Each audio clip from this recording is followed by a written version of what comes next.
Compact crossovers are king in Canada, and manufacturers are pushing hard in this segment to keep their vehicles competitive.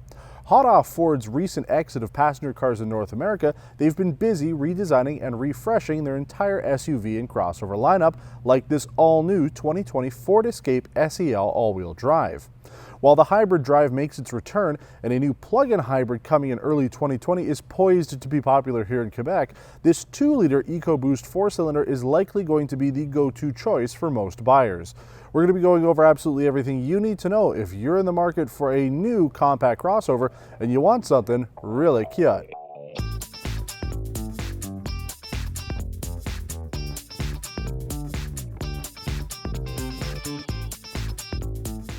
Like the 2020 Ford Explorer that we featured last week, our test vehicle comes courtesy of our friends here in Actonville at Urgeau Ford.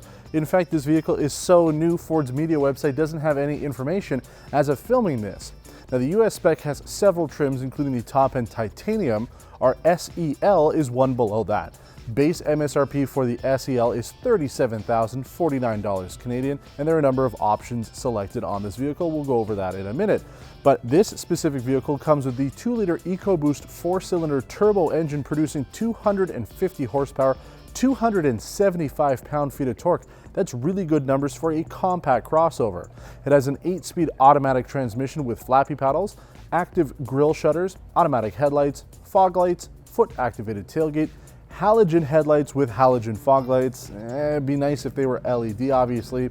Heated wiper blades, and a number of safety features like lane keep assist, blind spot information, automatic emergency braking, and a backup camera with rear parking sensors. The vehicle also comes with a remote starter, which is a nice thing to have in the winter here for us in Canada.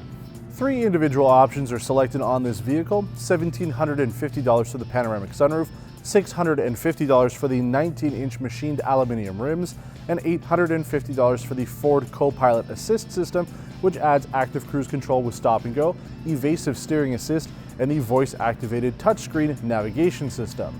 Now, I have to say the front end looks a little bit like the Kia Niro, and the rear end a little bit like the new RAV4 from Toyota. And I said it is one of the most powerful compact crossovers in the segment, something like the 2019 Mazda CX-5 Signature with the 2.5-liter turbo engine would be pretty comparable to this. And I mean, 250 horsepower out of this is really good. So if you want more power, if that's one of the things that you've been craving, that these smaller crossovers just don't produce enough power to get you going, this would be a great option for you. Now, Ford says that this is inspired by some of the other products they have out in their inventory right now. They say the grille is inspired by the 6th generation Mustang and the lower front end burrows from the Ford GT. Now again, I think it has a bit of a Niro look to it, but it is very cute. So if you're looking for a cute crossover, this might be the one for you. Ford says this new design is also more aerodynamic, longer, wider, and sits lower. Now, sitting lower might not be the greatest thing. You might lose out a little bit on ground clearance, but I do like the look of it. I think it's very nice. In black, doesn't stand out too much, but the look is pretty good. Again, I just wish maybe that there were LED headlights on here, or at least some sort of xenon headlight at the base level. You have to go up to the titanium trim in order to get the LED headlights. Some of the other things you get if you go up to the titanium include LED fog lights, acoustic laminated front windows, rain sensing windshield wipers, and a 2.5-liter IVCT Atkinson cycle engine with an eCVT. It's a hybrid system, whereas this is just a regular gas one. The sound you're hearing is the unmistakable one of getting somebody's grass cut. I can't control the neighbors, unfortunately, but I don't think that would be a huge problem right now in Kentucky, where this vehicle is built at the Louisville assembly plant. So this is an American-built vehicle, and it could be important for those who are looking for a US-built vehicle. Now let's talk about the interior. This uses ActiveX ebony seats, not to be confused with Microsoft's ActiveX, but most manufacturers now are looking to brand pretty much every portion of their vehicle, and Ford is deciding that their leatherette will be called ActiveX. Front seats are heated, you have driver memory and driver power. The passenger can get power if you go up to the titanium. You have an 8-inch Sync 3 system. It is a new system. Again, we saw that last week with the 2020 Explorer. I like the look of it. It works very well, a little bit less laggy than you might expect, and it is a big step up from the previous version that Ford was using with their Sync system. It has AM/FM radio, Ford Pass connected, Sirius XM radio, Apple CarPlay, Android Auto, Waze navigation, and Ford Plus Alexa. So if you use the Amazon Alexa, you can use it with the Ford.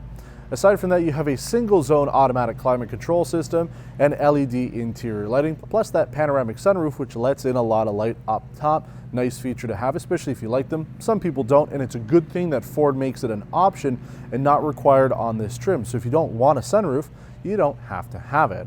Now, if you go up to the titanium, the top end trim for the new Escape, you get a couple of extra features, including HomeLink, dual zone automatic climate control, ambient lighting, and the 12.3-inch digital cluster, which we saw again last week with the Ford Explorer. You also have leather seats, a 6-way power passenger, as we said, auto-dimming rear-view mirror, and a perimeter alarm. So you get a bit more stuff with that. It would push this price over the $40,000 mark, but that's kind of what we're looking at now when we see these top-end compact crossovers. Again, something like the 2019 Mazda CX-5 Signature is pushing over $40,000 Canadian now, so the prices are going to continue to go up. But now that we've talked about the exterior and the interior, it's time for us to take it on a road test. Let's jump into the new Escape, take it on the road, and talk about everything else you need to know if you're in the market for a $40,000 compact crossover. So we talked a little bit about the engine when we were on the outside. This 2-liter engine with 250 horsepower, very good. It's not the only option. As we said, you can have the hybrid, but there is a base engine as well. So this is quite well equipped. Again, pretty similar to something like the Mazda CX-5 Signature that we featured. So if you're looking for that kind of power, this could be an option for you. But a step up above that are the selectable drive modes. We have normal mode, eco mode, which is always nice, sport mode, there you go, you can feel that change, slippery, which we never find in these cars, and then deep snow and sand, and that turns off the traction control. Those are things that you don't often find in most crossovers, let alone in a compact segment.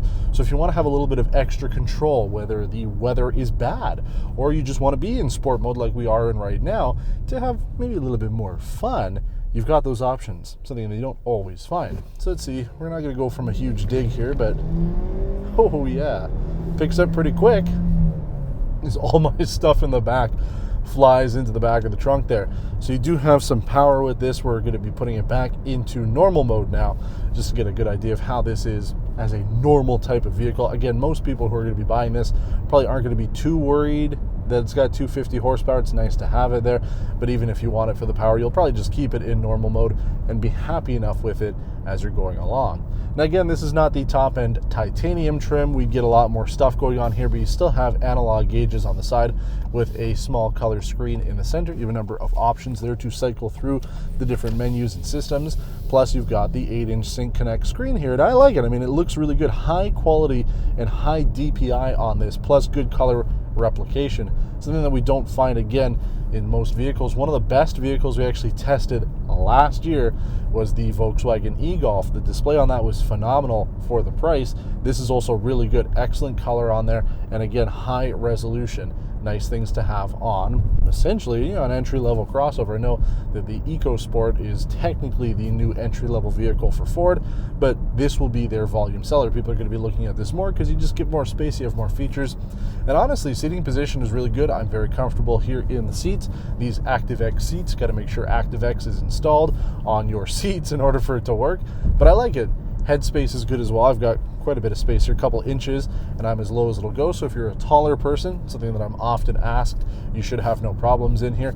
And the interior here is pretty redesigned as well. I like the look of it. Simplistic, it's not over the top, but I like how there's some different design elements into the plastic trim on the door cards. And yes, it is all plastic in here. It's not over the top, but it gets the job done. It's functional for what you'd want out of a vehicle in this price range. And honestly, the comfort and visibility is going to be what is ultimately key for you. Whether you like the tablet thing sticking on the top of your dashboard, it's going to be up to you. But honestly, I mean, that's where most of the manufacturers are moving to now with this style of tablet. So you don't have much choice. You're going to have to either learn to love it or get something older that doesn't incorporate it. And you know what, you can say whatever you want about Ford. I've always liked them. Again, I've had Ford products before. My first car was a 1983 Ford Crown Victoria, so I always have a soft spot for the brand. But when you look at the other domestic manufacturers, GM just kind of keeps reusing the same stuff over and over again. FCA, there's not a whole lot going on there. Ford at least is trying to do something a little bit different here, and I like the way that they're going with their crossovers. I really liked that Explorer that we just featured, so they are doing something different. And that's the great thing about driving something like this right now, because they are investing heavily into their crossovers and SUVs. You're getting a little bit more innovation and a lot more design changes than you would from some of the other manufacturers right now. So this really does feel like a radical shift in design language on the interior. I haven't really liked Ford's interior designs over the last little while. We did not like the Ford Explorer last year, the 2018 that we featured a little while ago, and then even something like the Ford Edge. A lot of people complain that the interior is just kind of weird, not very inspired, and I can see that being the case as well. But with this, it works. It's functional. I like it. It feels fresh, and it feels like it's not going to get dated, especially with this screen. The fact that it is a higher resolution screen just really makes this experience a whole lot better, because 5-10 years down the road, if technology changes again in such a way that this might look dated, it shouldn't, because of how high quality it really is. Now, I joked last week when we were filming the Explorer that the car was just too good. Why would you really want to go up to something like the Lincoln when everything on that top-end Platinum was so nice? And I can see that this is going to be the framework for the Corsair coming out later in 2020. I'm just going to be sharing some of the same stuff on this vehicle, and I think it gives you a good idea of what that could have to offer. But I think that in that particular case, the Lincoln's going to be a nice upgrade. This isn't bad whatsoever. I'm really enjoying how everything's laid out here, and especially compared to the vehicle I'm actually driving this week, there's a lot more space in this. So I like the feel, I like the road noise. It's pretty quiet in here considering, and that's the thing. There's so much competition in this segment. Every single manufacturer has a vehicle, if not more than one vehicle in the segment, and it's important that manufacturers invest heavily in the compact crossover segment, or else you're going to fall flat. I mean, that's where the bread and butter is right now. That's where manufacturers make their money on these vehicles, so it needs to be the best. And unlike the Honda CR-V that we just featured, where it just feels like they kind of went for middle of the road, you can tell that Ford is going in a direction that makes sense. They said, let's put a high quality screen on here. Let's ensure that the top end trim has features that people want, but let's also make sure that those who aren't going full out still have something enjoyable, like a good engine, a proper transmission, not a CVT. A lot of good stuff going on, and I can see that this will become very, very popular, despite the fact that I keep calling it a big Kia Niro based on the front end design of it.